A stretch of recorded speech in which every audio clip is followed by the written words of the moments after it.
So I don't play piano.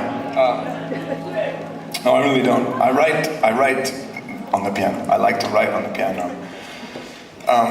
And my whole half of my life, pretty much, I've been writing songs on guitars. And when you write on a guitar, you hunch over.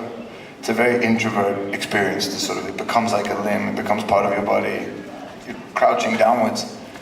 And so you write in a certain way. And about 3 years ago, I left London and I moved to the countryside for space, fresh air, the good life. I went looking for the good life.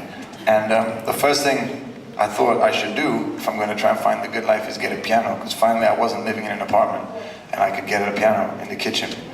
So I went to buy this piano for about 450 pounds, which in piano terms means a piece of shit piano. It's a very cheap piano. Pianos are really expensive. But I loved it. I fell in love with it. I loved the way it looked, and I put it in my house. And it's like having an old man living in my house, a really grumpy old man. It doesn't sound very good. It looks kind of really old and bad, but for some reason I have this tremendous respect for it, like an old uncle or something.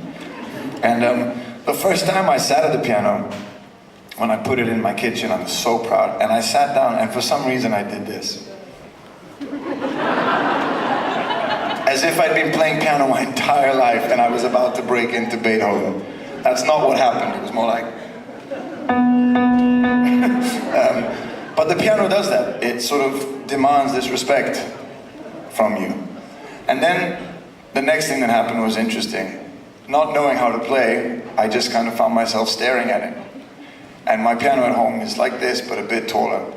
And it's just this piece of wood that I was staring at. And when I was younger, I went to Catholic school for like 3 years. And the one thing that really struck me about Catholic school was confession. I was taught at a very young age to go and confess. I didn't really know I had done anything wrong, but apparently I was supposed to say sorry for what I was thinking about doing or wanted to do. And I was fascinated with this booth. They sort of, as a kid, they told you, go in there and say sorry. And I found myself in this booth, and first you're told you're talking to God. Then you realize on the other side, there's a priest you're talking to because he's talking back. But fundamentally, I was talking to this wall. I just found myself looking at this wooden wall. And what I loved about it was that actually at the end of the day, I was just talking to myself. And it was actually quite nice. It was kind of the first, I guess, experience of meditation that I had. It was just talking to myself about what I wanted to do and what I didn't want to do. And as I stared at this piano, the exact same feeling came to me as when I was a kid confessing for the first time. It just reminded me of that. And I wrote this song. Giving it all away for nothing. Such a foolish thing to do.